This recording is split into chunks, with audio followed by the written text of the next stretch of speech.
Hi, I'm Melinda. I'm a life coach. Hi, I am Melina. I'm a stay-at-home mom. We are sisters. As sisters, we want to explore and share ways heaven helps us as members of the Church of Jesus Christ of Latter-day Saints.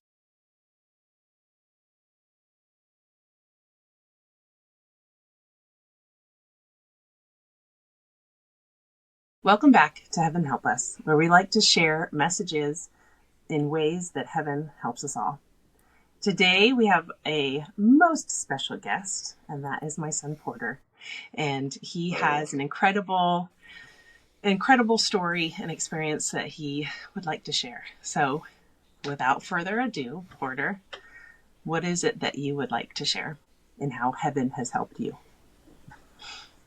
So one of the biggest things that I can think about, and to really relate this to Alma, is back in, I don't remember what year it was, but when I was 17 years old, I was very wicked. I was into a lot of things that I shouldn't have been, a lot of drugs, a lot of doing things that I just should not have been doing. And I don't remember the exact date. My mom might be able to harp on that. I'm not sure, but September 15th, 2020. It was right yes. right after COVID. But I overdosed and I was found, thankfully, found very late, which, you know, I think that kind of played into it maybe.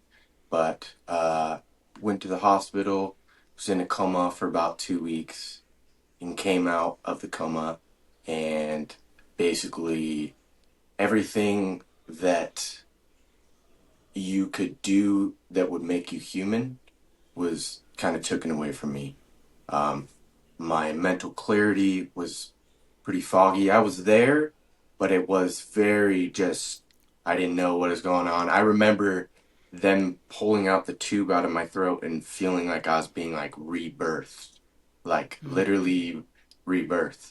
And then over the next couple months, it was okay, well, you can't talk. My neck was stuck like this. I couldn't move my hands. They were atrophied. I couldn't brush my teeth, eat. I had to basically rely on everybody else for my basic human functions and needs. Um, couldn't walk. Almost straighten out a little bit. Just tweak it.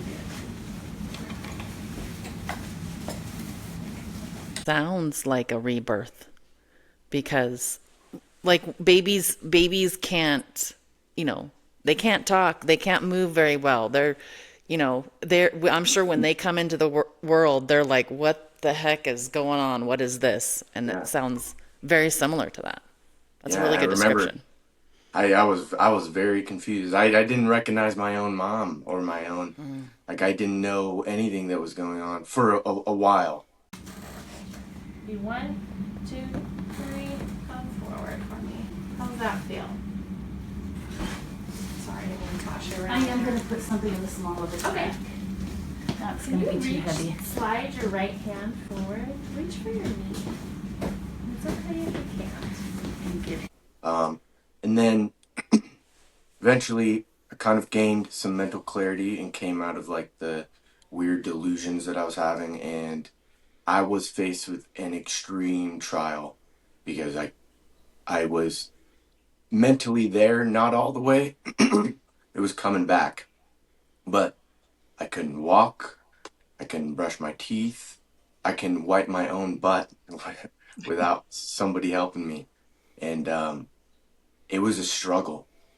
It was an extreme struggle. And I think um, I had to take a long time to recover.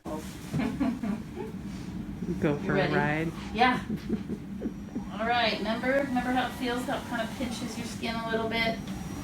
Okay. Tell us if anything's real uncomfortable, okay? Only goes one speed. Yeah, but it's working. Oh, it is working. Ready?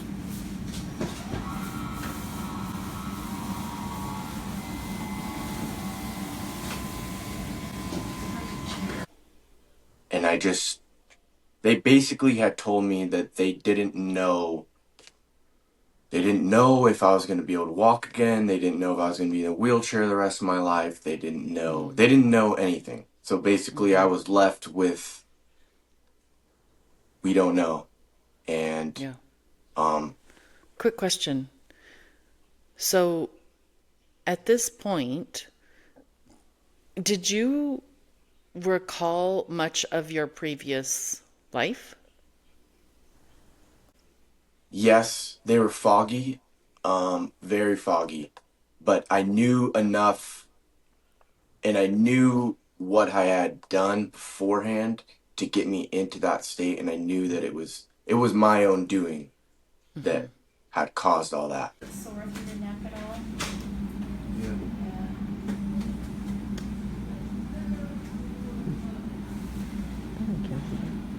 Your feet are getting flat on the floor. Good.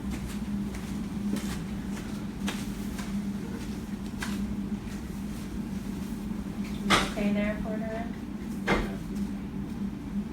It's still good. Just sit up a little bit. Yeah. You holding up okay? My shoulder. This one? Yeah. The other one?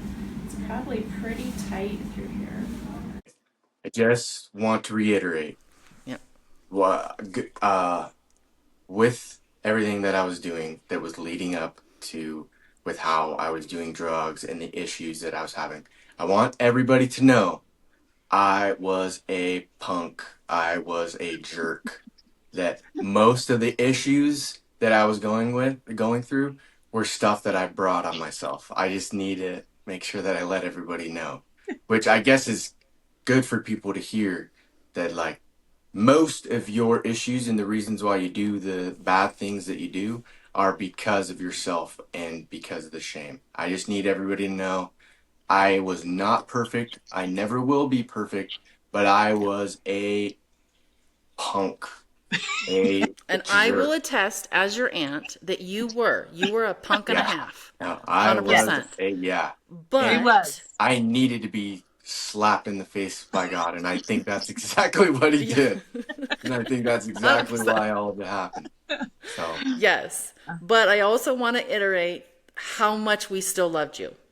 mhm, As even though you were such a punk and you got into people's faces and yelling and screaming and mhm, I yeah, mean you were a punk. You were a punk, you were a jerk, but our love for you never stopped. We didn't like what you were doing, but we loved you. And I don't want the shame of you slipping up to ever let that pull you down because we are always cheering you on. And yes, maybe when in family functions, it might seem a little awkward at times. And it probably is because we don't know sometimes you don't know what to say. You don't know yeah. what to talk about. You don't know what's okay to talk about. You don't know there's a lot of you don't knows, and that's what makes it awkward. Not the fact that we don't love you. Well, and I think I feel that because I feel very open booked and I don't mind talking about stuff, but then it's funny and I think that it's important to harp on this real quickly that everybody commits sin and everybody is going to make mistakes. And it's so easy. And I think that the reason why it got to the point that it got to was because I was convincing myself that people had this idea of me and that nobody liked me and that I was a piece of garbage. And I think that made things worse. And then even now, after the fact, I still struggle with, well, I don't want to go to this family function because I feel like blah blah blah. I feel like these people are making judgments. That is Satan in your ear. Um, Yeah. and Yeah, for as sure. much of a jerk and a punk as I was, I had convinced myself that nobody liked me and that nobody cared and nobody wanted me around because of the things that I was doing. And Yeah. I think it's important. And I should have known at the time and now that just because you make mistakes does not diminish the love that others have for you. So Yeah. I just want to point that out and say that, yeah, I brought a lot of the crap that I brought on to myself because I was a Yeah. punk and a jerk. It wasn't all me, but it wasn't Right. all everybody else. I just want to make Yeah. sure to say that. So I knew that what had happened was because of my own choice and because of my own things. And I think that God had seen that I was going down a path where there wouldn't have been change. And, I don't like to admit that there wouldn't have been change, that I would be homeless or on drugs or on the side of the road. You know, I don't like to admit that, but I know that that would be the case. And I think that that happening, him hitting the reset button was, I really compare it to Alma, um, when he was strucken down and basically all of his friends, like, he basically told them, what are you guys doing? You guys need to repent. And basically he was reset because, um, I, yeah, I mean, I don't know any other way to explain it. And I want to just clarify for those that, might not understand your story when you say Alma. And I'm assuming you're talking about Alma the Younger. Yes. Yeah, so anybody who's not a part of the Church of Jesus Christ of Latter-day Saints that might come across this video or might be listening, I just want to help them understand and clarify what you're talking about. So the backstory of that. So in the Book of Mormon, we have a story about a young man called Alma the Younger, because his father was also called Alma. And so Alma the Younger was wreaking havoc within his community and was, even though his father was a prophet and was very righteous, his the son, Alma the Younger, was telling everyone how awful the gospel and God was and the church, and was bad mouthing. He might have been drinking alcohol. I mean, this is back in, I don't know, or Melina, what's the It was before Christ. right? I was trying to Back in- get a better time frame, but I'm not a master scriptorian, so Yeah, I don't. I'd have to look. I'd have to look it up. But it was before Christ. It was Yeah, before. so this is like a long time ago. And this is scripture that we use with the Bible that testifies of Christ. And in the story of Alma the Younger, Alma the father was praying earnestly for his son to change his ways, and Alma the Younger was kind of like struck down. And then when he came to, he was, like you said, like almost rebirthed and realized the error of his ways, and Yeah. chose a total different path after that.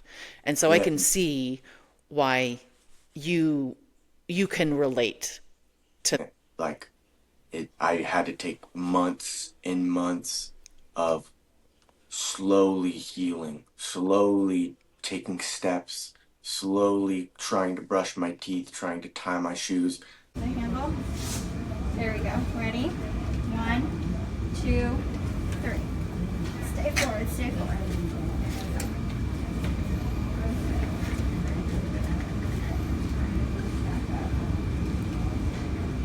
You bring all of you towards me.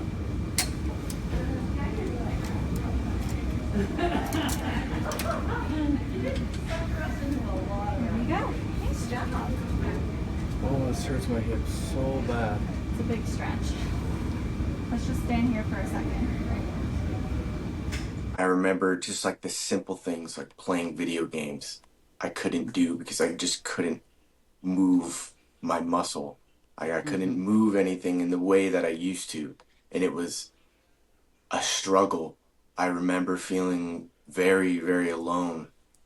Um, that I was surrounded by everybody. I was surrounded by people, but I felt so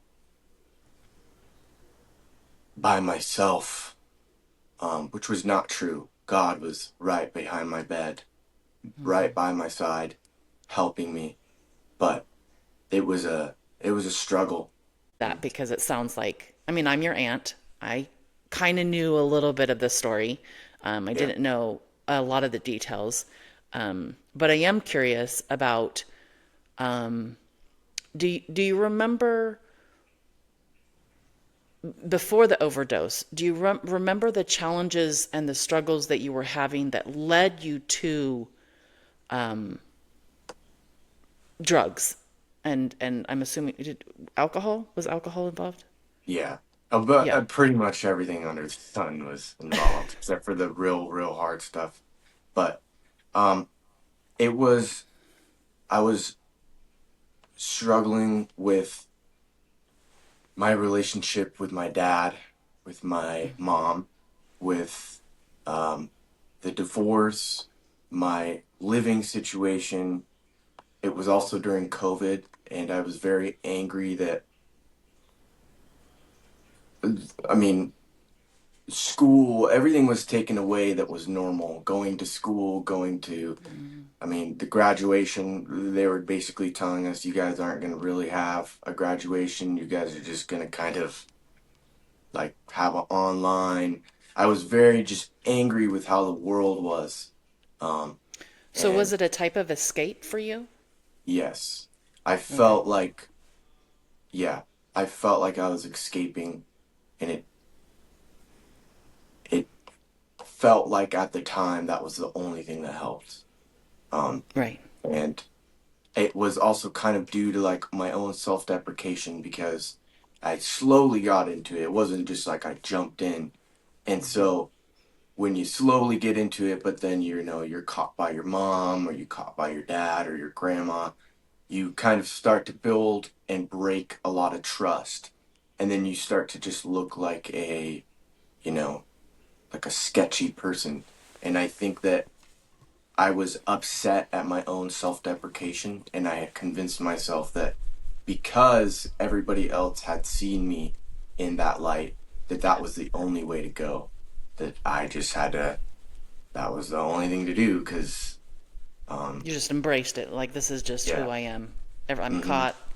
This is, and that's just in my experience with working with some of the clients, and um, I'm as a life coach, I love to look at patterns of life, and many times I have realized that people, when they get into addictions, it is to escape the the the mental and emotional exhaustion from the pain, the fears, the anger, the all of these hard emotions. When we don't know how to manage those emotions, your body just wants an outlet, wants to, like, I don't want to. Can I just not feel this for just a minute? Yeah.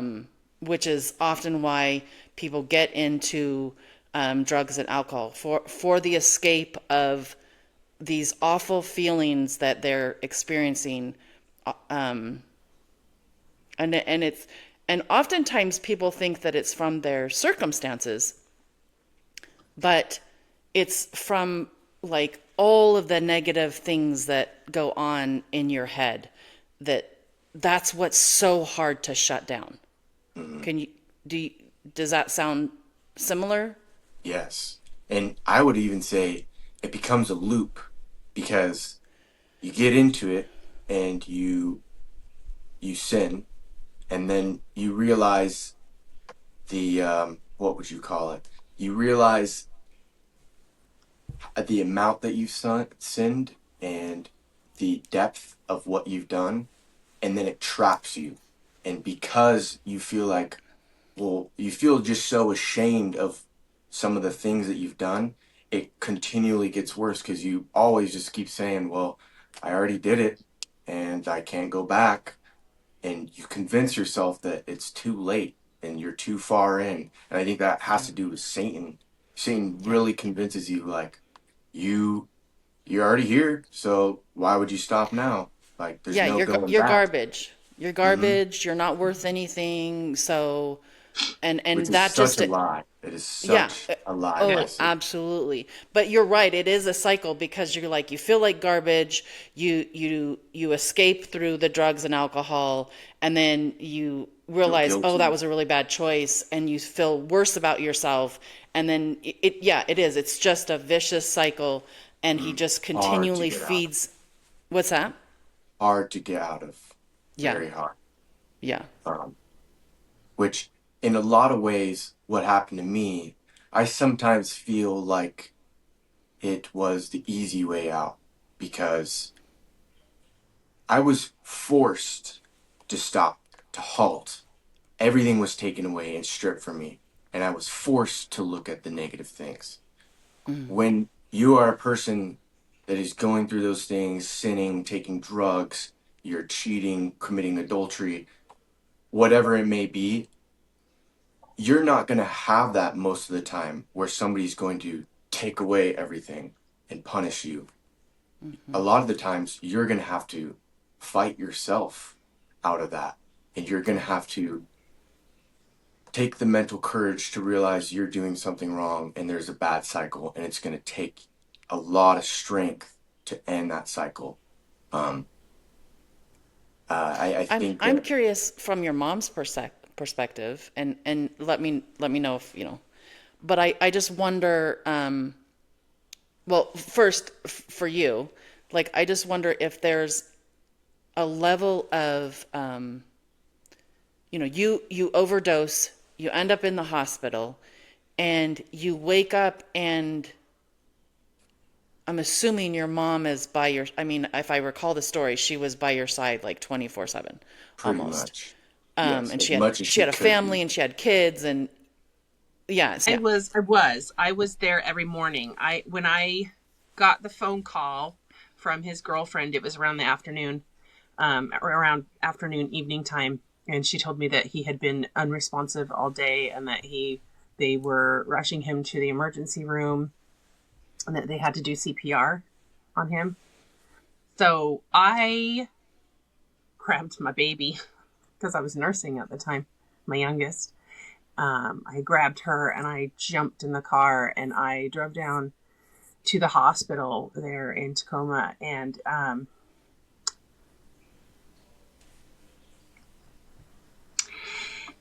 it was awful.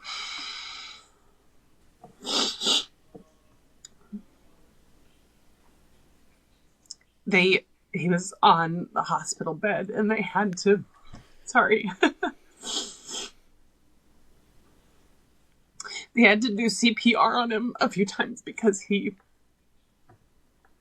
heart stopped several times.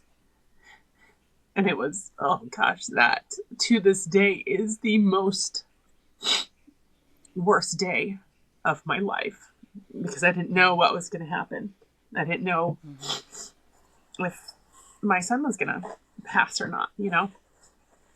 Um, and so they finally stabilized him and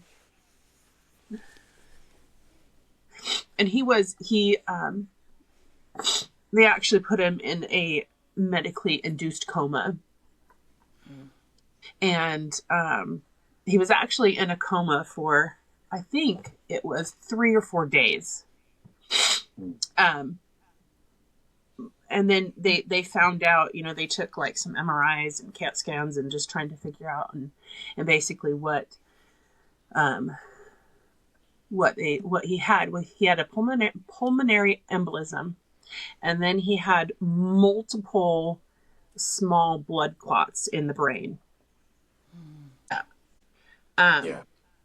And so yeah, he was in a coma for I believe it was 3 or 4 days. And so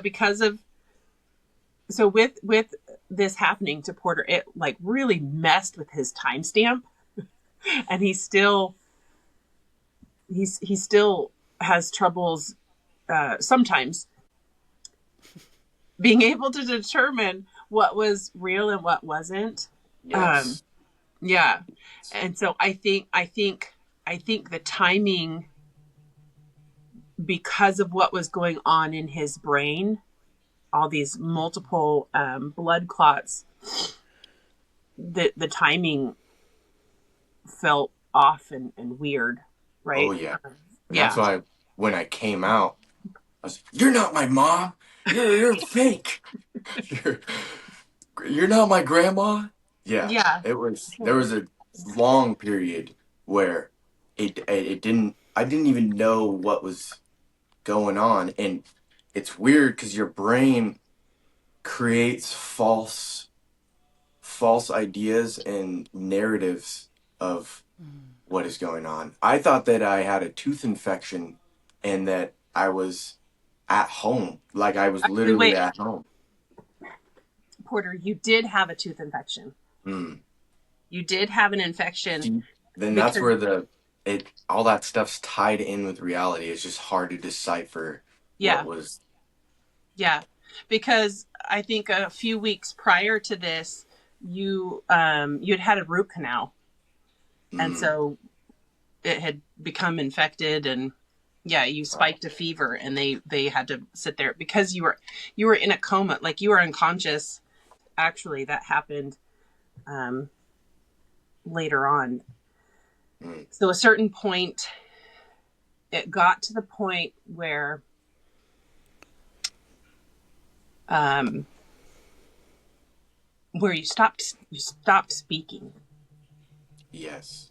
you stopped talking, and because we had no idea like what would happen, we had no idea, is he going to be forever in a wheelchair, is he, And we not didn't, able to we talk. had, right, we had no idea what the outcome would be. And so it was absolutely scary. Him, when he stopped talking, like he would look at you, but he wouldn't respond. And it And was it was horrible. It was so scary and such a time of uncertainty. And yeah, like I said, I was there every single morning. I couldn't be there as long as I wanted to be because I did have a family at home. Um, but I was there every single morning, and I had about a half an hour to 40-minute drive to the hospital every morning. And every morning that time was just time, me communicating to the Lord my fears, my worries, my desires, my confusion. And I remember there was a time, there was one specific time that the Lord helped me to know that this was just his way of hitting that reset button. That because the way he was living his life was going in the wrong direction, this happened to kind of reset his button.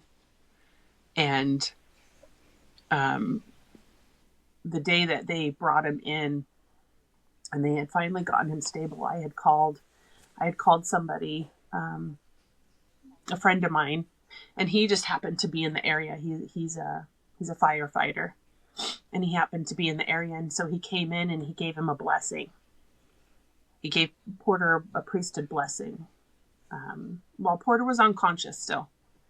But he gave him a blessing, and in that blessing, it said that he would regain all of his function, all of his bodily functions, but that it would be in the Lord's timing. And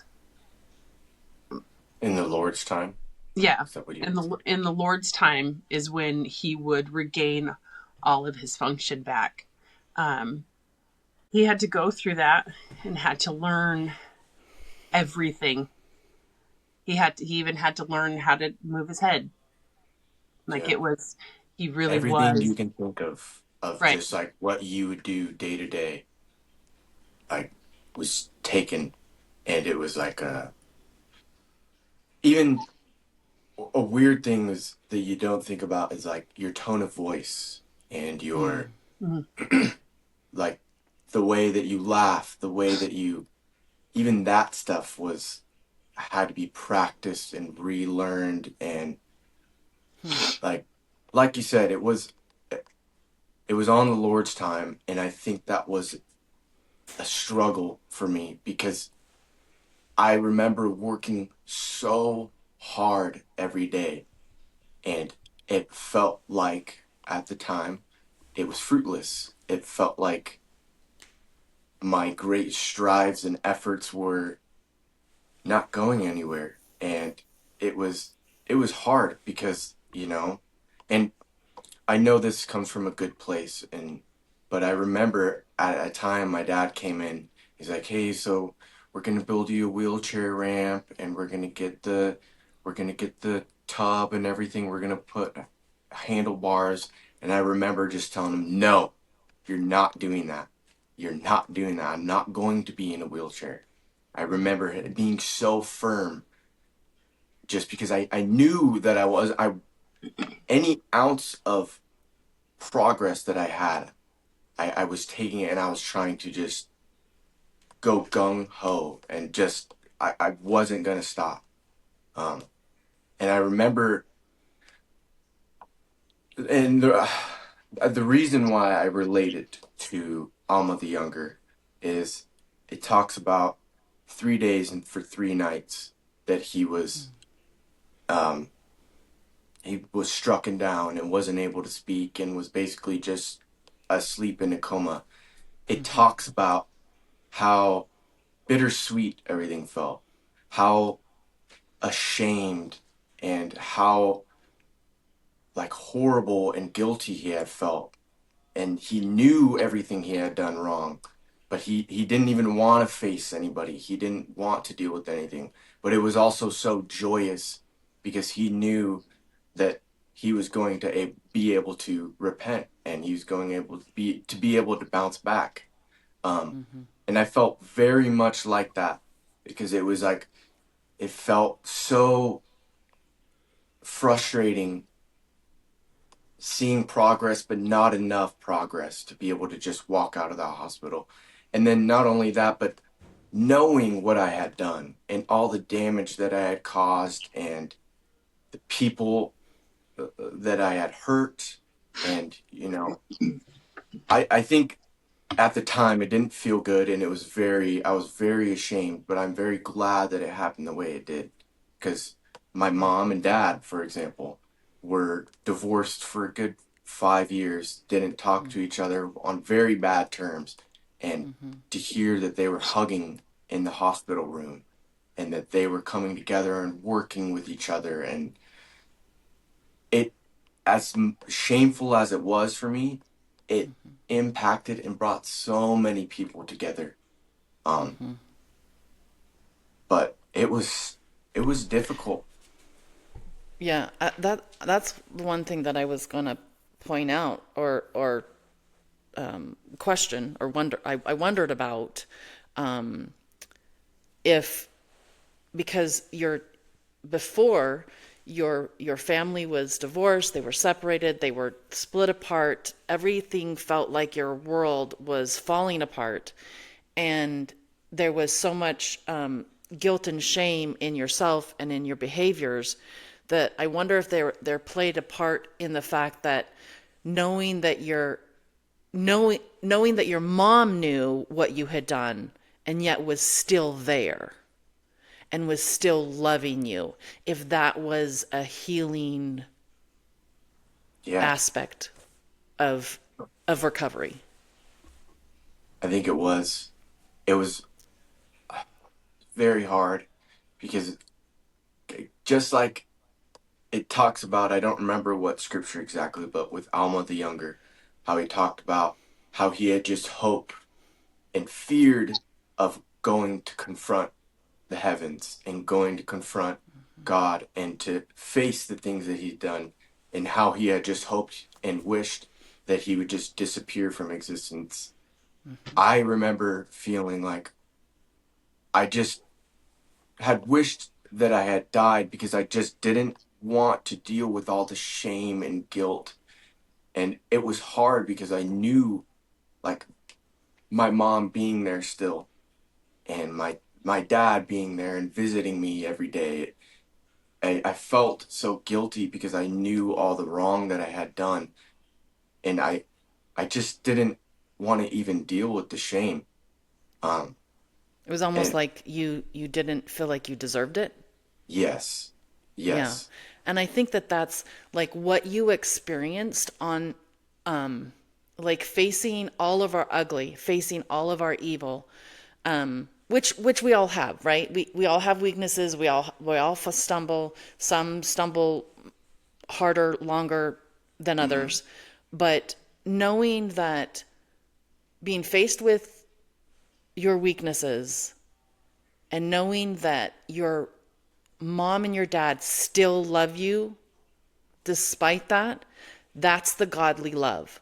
That's the yeah, love that when we can experience that, that's the love of God. He loves us no matter what.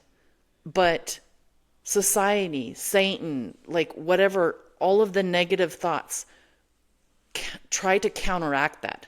Try to tell you that you're garbage, that you're not worth it, that you're not good enough, that you're not lovable. And that is the exact opposite message that God is wanting for us, that is God's message. And I wonder if experiencing that level of love and witnessing that from your parents, that you got a glimpse of the possibility of the kind of love that God had to offer. yeah. It flipped a switch in my brain. That's for sure. Because I remember before that, I didn't even think that, I was just hanging around the wrong crowd, and I didn't even think there was a God. I thought, oh, that's all hokey. That's all, I don't believe that stuff. And then, like, seeing the miracles come forth, like being alive still, seeing how many people it brought together, um, it really showed me, like, you're a fool. You're a fool for thinking that there isn't heavenly, what would you call that? That God doesn't have a hand in everything. Um, Yeah.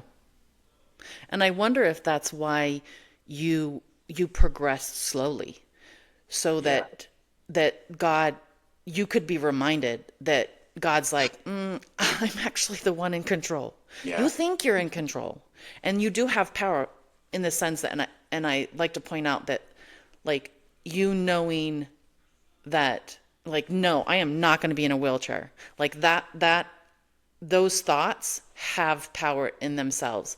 So you do have power, but ultimately God has the power, and he was controlling and helping you see you're not the one in control. I'm in control, and I will give back your abilities when I see fit. Oh, and I noticed that for sure because I remember when I finally had gotten to a point where I could walk, not well enough where I could be on my own. I remember, like, asking the nurses every day, every time they came in, "Hey, is it okay? Can you guys take me on a walk? Can I go?" You know, there'd be a lot of time they'd let me every once in a while, but there'd be times where like, "No, sorry, I can't do that right now." And I just remember thinking, like, I just want to. I want to keep practicing. I want to keep going. And I think that was probably the Lord's way of slow down, you know, think this through, just have patience. Um, but I remember feeling so eager to just, let's go right now, please. Can I just walk around this whole building? And the nurses being like, no, no, no, no. Um, and Baby then even, steps. even like, you know, I had made progress with other things, but then being humbled every time. Okay, well, let's go to the bathroom. Come on, I'm gonna help you wipe your butt. And it's, being humbled every time. Yeah. Like, you think you're doing so good, and then it's like, then God Yeah. reminds you, hey, This is on my time. Yeah. If we're going to do this when I want to do this, you know. Um, but Yeah, and I think that it's that, and maybe that's why you have these lingering, because you're doing great, right? You're talking, you're walking, oh yeah, you anyone who's known you before can tell that there's something's a little off, but it's just a little, right? Like your gait is I haven't watched you in a while, but I remember when I watched you before, your gait was a little off. Your yeah, the way you spoke was a little off, but you're doing it, right? But I hmm just wonder if those are lingering effects to remind you of God and to remind you to be humble. oh yeah, all the time. Even with little things, like how far I can put this arm back, but then this arm can't go as far back. Like there's little things all around that I get reminded, or with my memory, or there's things everywhere. And now that it's been a couple years now, I've really, really made a lot of progress, and I'm feeling almost better than I was before. There's still things, you know, and now it more has to do with worldly things that pulls back. And like for example, I won't harp on this too much, but like I'm a plumber, and I was going to get my journeyman card, and I remember it was like I was trying to make that my only focus in the world is just studying and getting that done. And I remember there was all these things happening, things with my dad, things with my immediate family, things here where I need to move immediately. Like there's so many things just keeping me. And I remember like breaking down and just saying like I can't handle this. There's too much on my plate. And it wasn't until my mom came over and talked some things through, and I had got a blessing that I had felt calm and peace. And it wasn't until then where I was able to focus and study. So there's things all the time where I think, oh, I got this. I came this far on my own. No, not on your own. It wasn't on your own. You still need the Lord's help. Yeah. And I see that in everything I Well, do. and Um, in that, if I can interject really quick, in that blessing, you were told or reminded that if you read in the scriptures every single day, that would help you in your studying to get your journeyman. And mhm. so I think because you were putting God first by reading his scriptures, it reminds me of my favorite scripture, and it's in a couple different places, but it is seek ye first the kingdom of God and all his righteousness, and all these things shall be added upon thee. And so it is as we put God first in our life, he is able to magnify all of our other efforts, right? All of our he's able to add upon our studying, right? In your case. And so and that has been such a guiding light for me, and such a reminder to just put him first. Put him first, and he will be able to help you in the areas that you need. He will be able to shine that light down that path that you need to go. Whereas when we are trying to do it ourselves, it's like we can work as hard as we possibly can and feel like we are not getting anywhere. But it is until we Yeah. put God first, put him in our life first, and turn to him, that he is able to magnify our efforts and shine the light of what path we need to go. And he is the one that we can find the peace in this world. I mean, there's a lot of stuff going on in this world that is scary and uncertain. But as we put him first, we put more of the focus on his gospel, that is when we can feel the rest that he gives.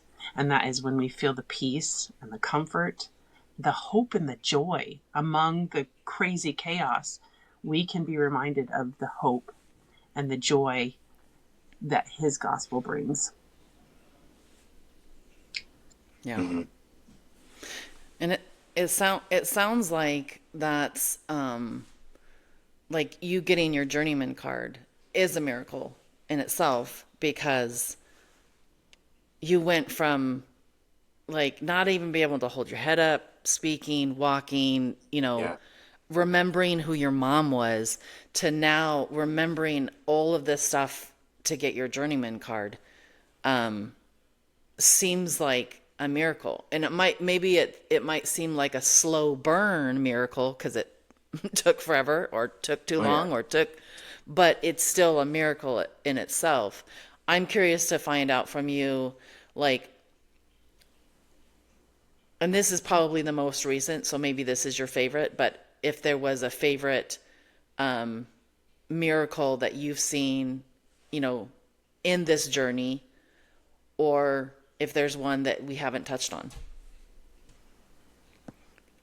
I mean, I think that there was miracles sprinkled all along, and it's unfortunate because um, after my overdose and after everything had kind of settled and I had got back to being able to just be on my own, I did fall away from God, and I had fallen back into the I don't believe that crap. I don't believe, but I think all throughout there was miracles.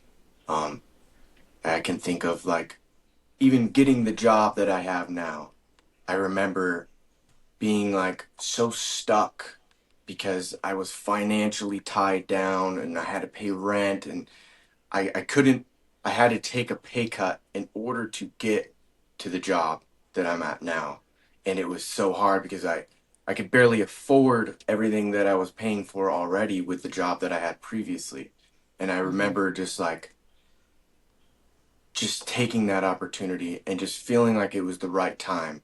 And I did it. And it was tough, but the fact that I was able to make it through with that pay cut to get where I'm at now, I think that's a miracle. I think that the place that I'm living in now, the my vehicle, everything everything has been a blessing from the Lord. And sometimes it's hard to look back and look at that, but I mean, even now I'm constantly reminded where sometimes I'll be walking outside and you know you realize like, wow, just a couple years ago I couldn't even walk. I couldn't walk. And sometimes you'll be mad because you eat something and it doesn't taste like you wanted it to, or it doesn't, and then you realize like, oh wait, I can eat myself, I can cook for myself. Like, there's blessings all around that we start to take for granted. That Yeah.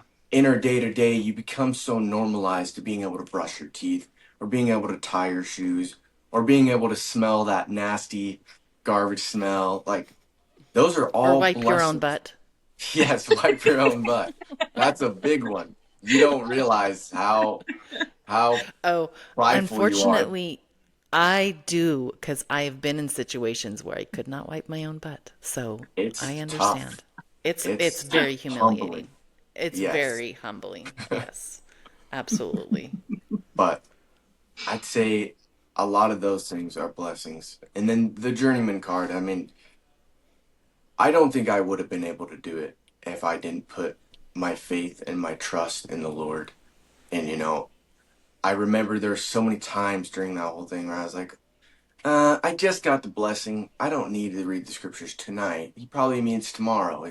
And, just feeling like, no, you need to. You need to read that. You need to. And every time I did, I felt so much weight off my shoulders Yeah. just following the Lord's direction. And, I felt blessed every day. And then it was actually crazy because I remember there was another issue what before I had got my blessing where I was scheduled for the next day, and I didn't have a confirmation letter that I needed to take the test. And I was stressing out because I couldn't reschedule it. And then as soon as I got my blessing and I read my scriptures, I got an email saying that I needed to reschedule. So that was like, I had paid for it. Everything was scheduled, and I was stressing because I wasn't going to be able to take the test. And all of a sudden, through the Lord, I know it's through the Lord's work. Yeah.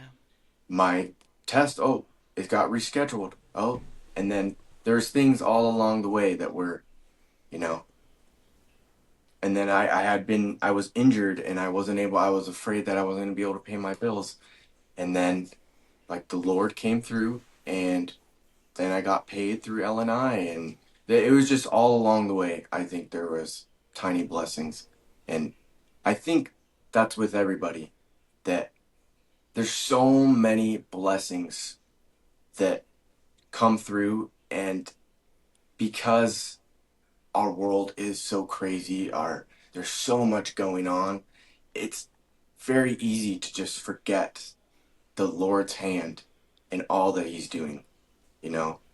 Um, so Yeah. I would really want to say, like, to everybody, remember the small things. Don't take for granted the little things, because they really are so big. And even just talking about this now, thinking back to when I couldn't even talk. I couldn't even talk to people and not sound monotone. I couldn't, like, through the Lord's work, all will be done. Everything will be granted. It's just about going about it the right way and having faith in the Lord, that I think is so important. Yeah, But absolutely. And I hope that, you will continue to see the Lord's hand in your life. And but I do find it interesting how quick, not just you, many of us can receive a miracle, and then how quickly we forget, and how quickly we get caught up in the world, and how quickly we dismiss God. And then he sends another reminder, right? And you would think that we would just stop, that we would stop doing that. We'd stop, rinse, repeat, rinse, repeat. But it just shows you how incredibly patient the Lord is with us, that we turn our backs to him over and over and over, and yet he is still there with his arms stretched out saying, I'm here, come back. Come back when you're ready. Come back when you're ready. And we get these reminders that it's not up to you. You're not in control. He is. I don't know. I kind of don't like that saying, because I do believe that we do have there is a sense of control, because we control our minds, and we control how we think, and we control all of that. But overall, he's always there, kind of like, I just got this image, almost like the bumper rails with bowling. You know how, like, the ball can go into the gutter, and it's like he sends up bumper rails. It's like, nope, wrong direction, and kind of tilts us a little back into place. And he will continually put up those bumper rails to help guide us in the right direction, even though we do have control over lots of things. But he's always that safety net, and that's just a testament of his love. I am curious, though, with that, what is something that you have learned about God through all of this?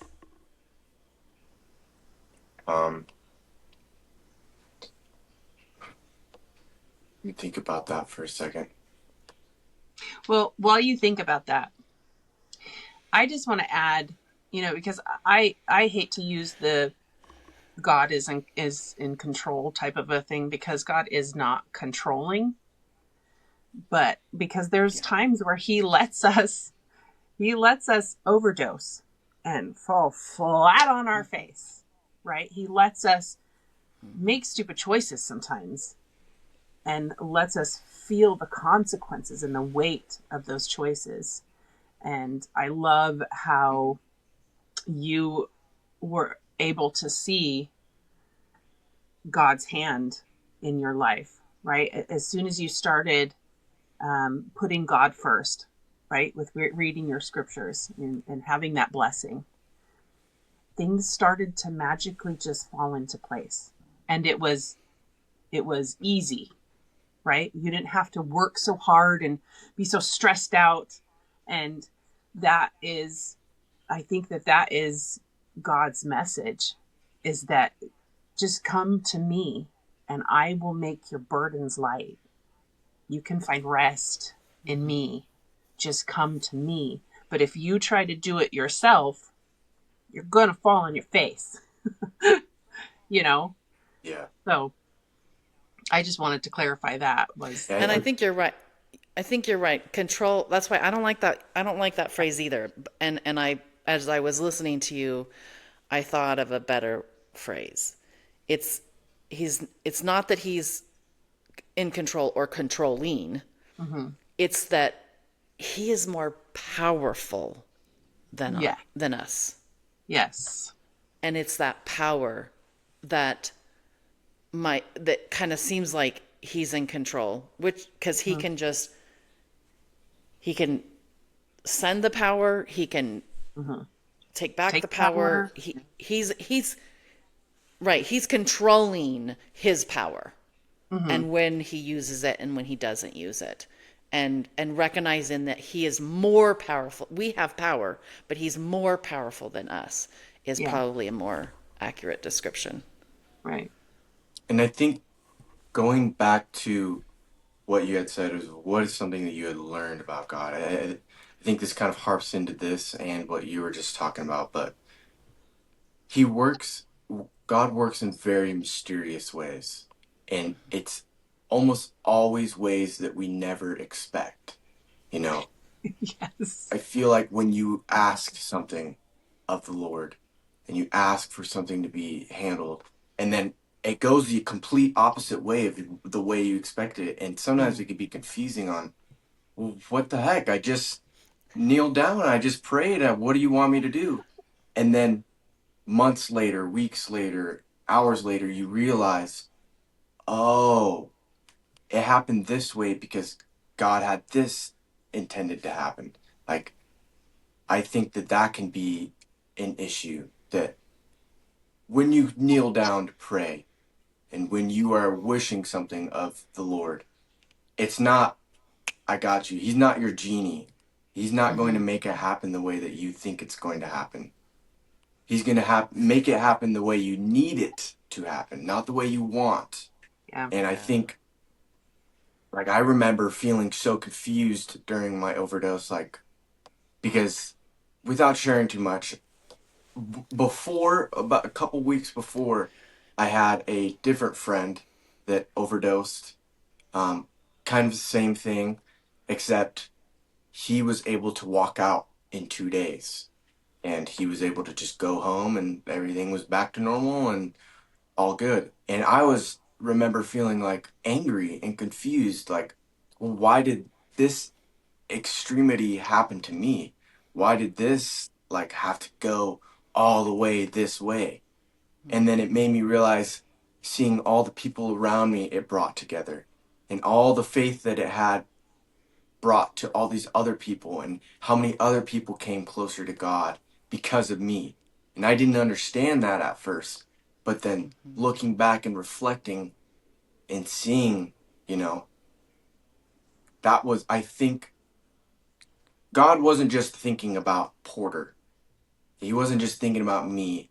He was thinking about how can this be a trial for my mom? How can this be a trial for me? How can this be a trial for, you know, everybody around me? You know, because it definitely, some people had some hard times with it. And I think that sometimes it's it's hard to remember that God doesn't work in ways that seem linear. He always Yeah. is thinking about this little thing and this little thing over here and how it's all going to come together and be what you need, not what you want. Um, Yeah. so I think that's one thing that I learned is like when you're kneeling to him and needing him, he's going to come to you in the way that you need, not the way that you expect. And I think that's important to remember. That's something I really learned. Yeah, I Um, like that. I like that. I think oftentimes when we pray for something, we already have in our mind how we think like, okay, this is the logical next step of like how it could fix itself, get better.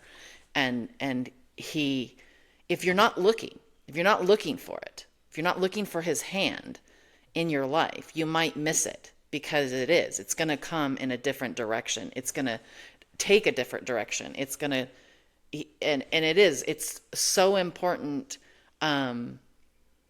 to realize that it's not just he's answering your prayers, but he's got to answer everyone's prayers. And so he's got this 3D, 4D, 5D chess that he's playing. And I'm often reminded of and I don't remember where I heard this, but it was an example of like, like if I'm praying, like I want a sunny day, I don't want rain, right? What if somebody else is praying for rain for their crops? So it's not singular. We have to think sometimes we think, oh, the sunshine is what I need, but then he sends the rain and you're like, what the heck? But it's exactly that. It's what you need, what everyone needs, not just you. and I think tying into just what you said about like the sunshine, it's so easy calling back to what I was saying to just take for granted the blessings that you have. And I think, like, for example, if you were to ask the Lord, I really just need a sunny day. I just am depressed. You know, I need some sunshine. And then it rains for weeks and weeks. And you're stuck there, left questioning, well, is he listening? Well, and then that sunshine comes out and you appreciate it more than ever. You appreciate it, and you wouldn't, if you had got it that day that you had prayed, you may not have appreciated it for as much as it is. I think, I think that's like kind of also ties into, he doesn't work in ways that we want. He works in ways that we know we need. And sometimes you need to just be reminded, hey, it can rain for 2 weeks straight and you're going to get one day of sunshine. But guess what? That one day of sunshine, you're going to appreciate so much, and you wouldn't have been able to see the appreciation and have the gratitude that you have unless you went through those hardships and rainy days. I think that's a very like simple way of putting that, but that Yeah. could be with anything. You're with what happened to me and how long it took and how every day there was progress, but there wasn't ever enough progress where I was able to just stand up and walk out. And I think that I had to see the slow work. I had to have gratitude. I truly do believe if like roles were reversed and my friend that had overdosed and then walked out the same day, he didn't exactly ever make it out and he's still struggling with those things. And I think that if I had prayed and been like, I need this fixed immediately and I need to be able to walk out of here, I would have gone right back to what I was going to go to and Yeah. no progress would be made. And sometimes I think that he's thinking more long term while we are very short term fixed. This is my issue right now. This is my problem. And it's sometimes it's hard to see, well, this is preparing me for later on. These challenges and these hardships are preparing me to be the person that I'm going to be when I get the blessings that I need, or when harder hardships come along, because there will always be harder hardships throughout our life. You know, there isn't going to be, until we die and we go to heaven, I don't think there's ever going to be, okay, rest of your life, it's sunshine and rainbows and everything's going to be all good for you. And no, Yeah. it's going to be harder, and harder things are going to happen. And I think that sometimes we need to remember that going through the hard days prepares you and gives you gratitude for those sunny days. Anyways, I'm Yeah. rambling on about that, No, but no, no, no, no. Those were some really good points because Yeah. I think I think you're right. We're not going to have like just easy peasy days because we grow in the hardship. Look at how much you grew in all that you have struggled. And mhm, in that growth, you're able to see your own power because I think that that's what another aspect that even though God is more powerful than us, he wants to show us the that strength we of do have, yeah, the strength and the power that we do have. And the more that we exercise that strength and exercise that power, he's like, okay, great. It's like weights. Like you're like, okay, now you've lifted 2 pounds. Now I'm going to give you 3. You've lifted 3 pounds. Now I'm going to give you 10. He piles on the weight because he wants to show you how powerful you are. It him with him. We are so much more powerful when we combine our power with his power. So, yeah, no, that's great. and I think And he knows how good we can become. And sometimes it's hard to think like, okay, well, I can't do this anymore. I just I need to walk away. I can't, I need to give up. He knows that we are capable and able to go through it. He knows, what is that word? He knows our potential. And I think it's hard for us to know our potential sometimes. So having faith in the Lord, I think, can help you fill in those gaps of, oh, I want to give up. I'm not strong enough. I'm not. I think that it really helps um, to just have faith and to just know that everything is going to be okay and that you are going to get through whatever it is, you know. yeah, And like I said, you may not get through it the way that you thought you were going to, but you will get through it and you will be stronger. Um, yeah. so on that note, thinking, the way you thought. I mean, you spoke to a little bit of like you were like, I just want to like get up and walk and get out of this hospital like right away. And it was a slow miracle. And it didn't go like you planned. Was there any other surprises along the way? Oh yeah, all throughout. But I I think like once I had gotten out of the hospital, it was, you feel accomplished, but then there was a whole new set of problems. Okay, well now you got to go back to work. You can't just, not do that. Now you have to do schooling. Now you have to, and not only that, but I had to keep working every day. I wasn't just, okay, you're good now. You don't need to work anymore. No, as soon as I got out, I had to keep walking. I had to keep stretching. I had to keep practicing my dexterity, and it was a struggle. And then after that, it was like, okay, well, you've been working this easy job, but you can't work at Dairy Queen for the rest of your life. You have to go on and move on. And I remember thinking like, man, I am out of the hospital. I'm good. I can eat myself. I can eat for myself. I can do all these things, but not I'm not perfected in the way I need to be. I can't run. I can't lift heavy things. And so it was a struggle to just, and I was constantly reminded of, well, this is where you're at. You're not there yet. I remember just like, and I wanted to, I just wanted to do the hardest job I possibly could. And that's where I got into the plumbing because I wanted to do the most physically and mentally challenging thing that I could possibly think of just to prove to myself. And I remember getting into it, and it was so hard. And every day it was like, wow, you're not strong enough to lift this piece of wood up, or you're not strong enough to use this tool.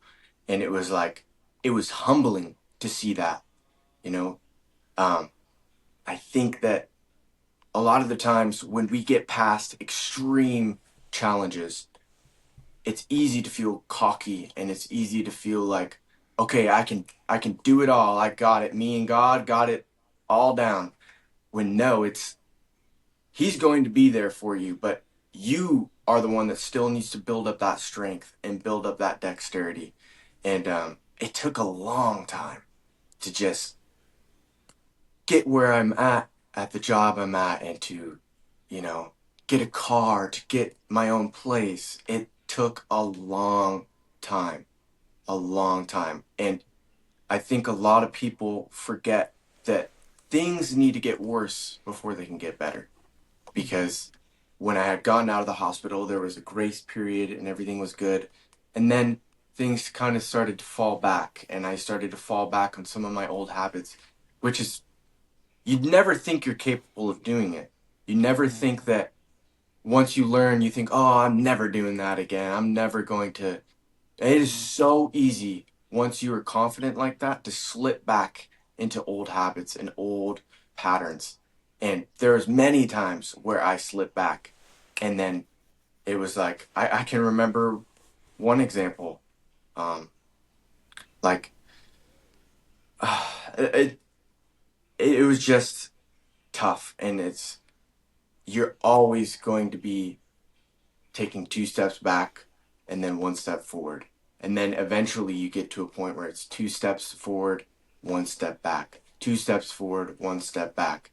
Um, I think all along the way, I was constantly reminded, like, of where I came from, where I was at, and how easily it is to fall back and to get comfortable.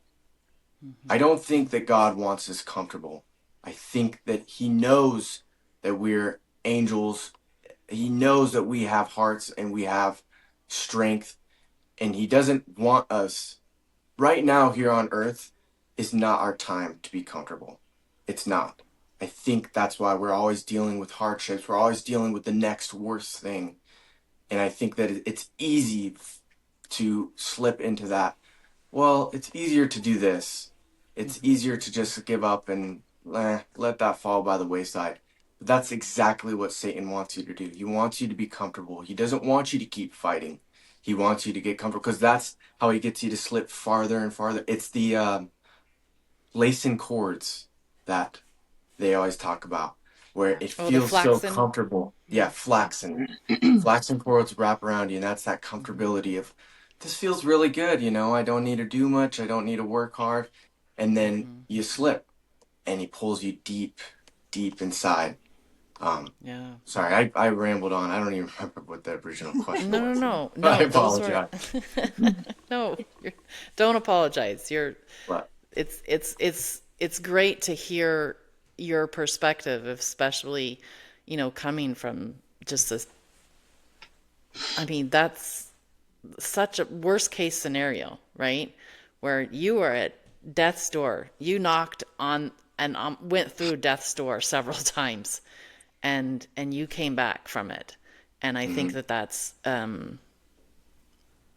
I truly believe that there will be people that are touched by your story and touched by your experience and your struggle. And you're right. We're all struggling.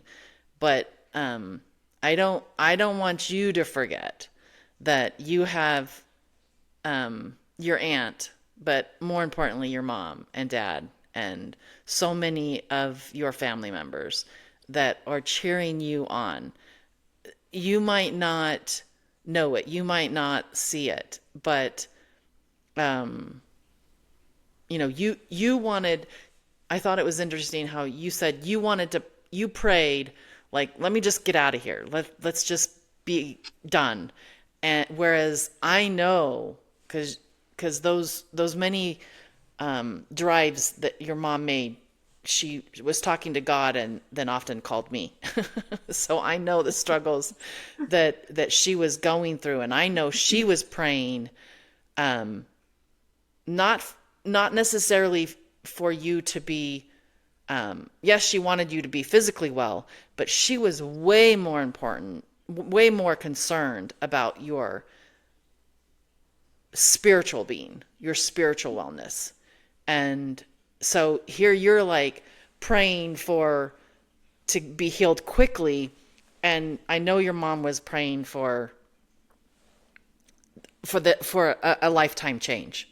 And maybe those two didn't marry up, and the Lord knew that he needed to answer your mom's prayer more than he needed to answer her prayer quicker than your prayer, if that makes any sense.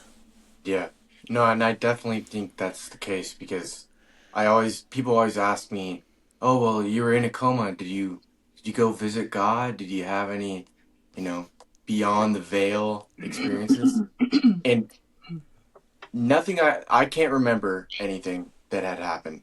And it's blank in my mind, but my mom had pointed out to me that there could have been that. I could have gone and visited and, you know, and the reason why it was taken away is because that's the easy way out. Is if I just knew because I had this memory of going to visit and I just knew, okay, well, that's how it is. I may have not developed in the way that I need to spiritually and, having the faith that I need to have because it already would be answered for me.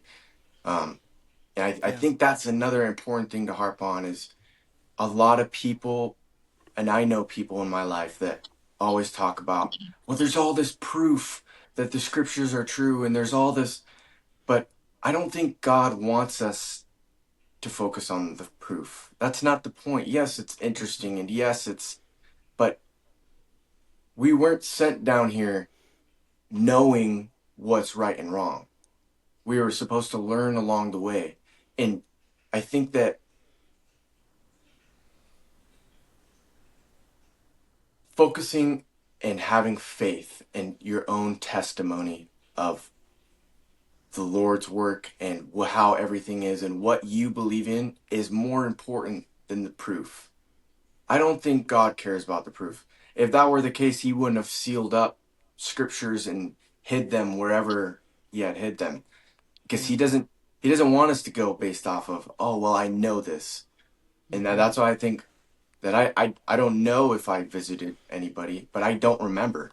I don't remember anything when I was in the coma, and I think that was on purpose because if I were to remember that, it would ruin the what would you call that? It would ruin the faith that I have.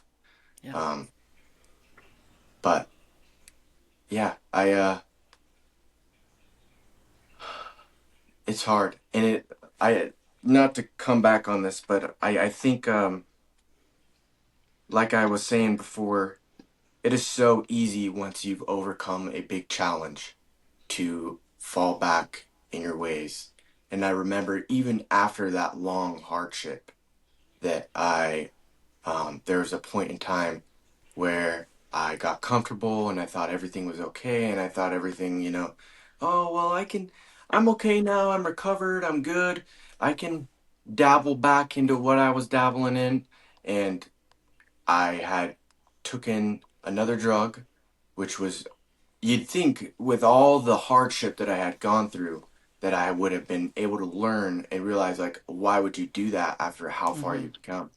But it's so easy to just hear Satan talking to you and saying, oh, you're good now. It's okay. This time's different. No, it's not. And I remember I had ended up ODing again. And I survived through that. And I remember waking up in the ambulance and I was like, holy shite. Because, like, I mean, why would you do that? Like, why would you think that you were good enough to do? Well, why would you think that it's any different? Why would you think? I remember just feeling like a instant, like like you think you're okay. Okay, God smacks you right in the face. Like, okay, well, I could take this away in an instant. And I remember from that point on, I was like, okay, this needs to be done. God has saved me too many times to where, I mean, I always say this. How many times do you circle around the same tree in the forest before you realize you're lost? And I had to realize, like, what are you doing? Like, you just overcame this year-long progress and iniquity of not being able to walk, and then you decide that it's okay to just go back and do the same thing that got you there in the first place. And I remember waking up in the hospital and feeling so ashamed, and like nothing was taken away from me again like it was before, but it was such a shameful moment for me to see, like, you can't get comfortable. And I think to harp back on what you guys were talking about with the Lord is not in control. He has power, but he's not in control. It's like he saved me and he had the control. He had the power to save me, but I myself got myself back into that same spot. And if I had not made that choice, I would not have ended up back there. And it was a reminder to me that you can't get comfortable. You can't think that everything's okay again and that now you can go back to what you were doing before. You have to change and you have to keep moving along. Because, I mean, not everybody's going to be as blessed as I was to have a second chance and then a third chance. And then, not everybody's going to be able to have that luxury. And I don't know why I was given the blessings that I was given, but it's important to remember that you can very easily fall back into what you were doing before and fall into sin. And Satan is waiting. He's right behind you, whispering in your ear, it's okay. It's fine. You should be all right this time. You got it. And I think it's so important to remember that throughout this life, Satan is always going to be troubling us and trying to challenge us. And you can have as much faith as you want, and you can have the Spirit with you, you can have whatever, but until we pass on, Satan is going to be right behind us, tapping on our shoulder, trying to get us. And I think that's so important to remember, that no matter what you overcome, you're not good enough where that is not going to be a temptation. There's always going to be temptations. Yeah. But And I want to speak to anyone who might be listening who has a loved one that did not survive an overdose. Just because I look at death probably a lot different than most. And that is the fact that, like, because so many times people say, I'm so blessed because I overcame, or the Lord, you don't know why the Lord blessed you. And sometimes people, when they don't receive that blessing, think, oh, then I'm not good enough for that blessing. And I want to speak to that false belief, because I always imagine that I don't think Heavenly Father sees death as a punishment. I think the people that are left behind, that have to live this life without their loved one, sometimes they might see that as a punishment. But I want to address that in the sense that, to me, I feel like death is almost just another way that the Lord is welcoming people home, right? It's just another way of, like, it's not a punishment. I feel like it's like, I need to take you under my wings. I need you home, and I will teach you what you need to learn at home, because you're not learning it here on earth. That's how I view death. And that's what I want to leave that thought for anyone who is who is going through or has gone through someone who has died because of an overdose or because of an accident, or if there is a death associated with something evil that has happened, that sometimes it's just a matter of he's bringing them home. It's not a punishment. It's not, you're not good enough. You're not good enough for the blessing of them surviving. It's just, he wanted them home. And that, to me, portrays a more accurate depiction on death. And why do some people survive and why do some people don't? I think it's just a matter of like what is best for everyone. I think that ties back into, you never know the way that God is going to have things play out. And I think that he has an ultimate plan, and he knows what needs to be done. He knows who needs to stay and who needs to come up and help him up there. I think that it is so much more complicated than we would even be able to perceive right now. And it's hard because a lot of the times you question, well, why did I remember that was something I had to face where I had a cousin that passed away at a very young age. And I remember that I got through what I got through, and my other cousin that had a close relationship with that cousin that passed away had come to me, and she was very hurt. And she had said, I don't understand why God chose you and not him. And I was very, very hurt by that because I didn't know. I don't know why that it played out the way that it did. And I think that, like we were saying before, God knows who needs to come back and God knows who needs to stay. And I think that it's tough. It's very tough to understand his plan. And ultimately, it's not our job to understand his plan and to understand why he does the things that we do. I think that it's important to remember that there is a reason, a rhyme and a reason for everything that happens the way that it happens. Yeah. And sometimes that's very easy to question, and it can seem so like, well, that doesn't make sense. Why would it would so clearly be the obvious, but he has a reason for it. And a lot of the times, I don't personally think that I was allowed and given the blessing to stay for myself. I truly believe that I was told to stay down here for others around me. I don't know who, I don't know why or how, but all I know is that I just need to do the best that I can and help whoever I can, because I think that it's important to just remember that it's not just you. It's not. There's so many others around you struggling and going through things. And like, for example, I believe that what I went through strengthened my mother. I think that it strengthened all my siblings.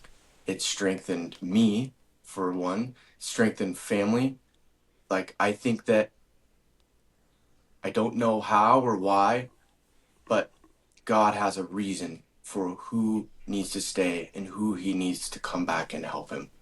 And I think sometimes that can be very difficult to understand, but Yeah. just Amen need to to have that. faith. Amen to Yeah. that. Everyone's going to come across people who have negative or judgmental thoughts towards them. But I think that it's important that we learn to empower ourselves and to love ourselves and to recognize that God loves us, even if somebody is having a negative thought about you. And if that's a challenge for you, because it's a challenge for most of people, that is what I tap into as a life coach. So if you know of anybody who needs help in that regard, struggles with people thinking that they're being judgmental and not liking them, and I help you overcome that kind of criticism. But And even yes, after all the fact, I still struggle with that. And I know that it's Satan behind my ear saying, well, these people feel this way about you, just so you know. Mhm. No, you have no idea. You have no idea. Satan has an idea, and that's why he's trying to put in all these, oh, yeah, well, they think about you this way. Remember what you did, so yeah, you can't go back. That's exactly the trap he's trying to get you in. Yeah. Oh, yeah, I did the things already. I can't go back. yeah. You can always go back, and you Yeah. can always Read your heal. scriptures, speak to God, speak to your mom, but if you need help in that area, call me. Okay? Okay. Because I empower people to be more powerful than their brain and Satan offers them. Okay? That's for sure. Appreciate that. Thank you. Yeah. Amen to Yeah. that. Well, I appreciate you coming on and being vulnerable, both of you, and sharing your perspective and sharing your faith and your testimony, and recognizing that heaven is out there, and God is helping all of us, and I love your point. It comes in ways that sometimes you don't expect, and that is so true. So thank Yeah. you for being vulnerable and coming on and sharing Of your course. faith and your testimony, your experience. It was awesome. I just know that as we turn to God, He can help us. Heaven can help us for sure. Yeah. When we turn to Him. Hmm. Well, thank you. Thank you for sticking with us. Thank you for Of sharing course. your story, Porter. And for all those who are viewing this, if you feel, if you like this video, please feel free to like, share, and subscribe. We really appreciate it. We love you. And until next time, let heaven help us all.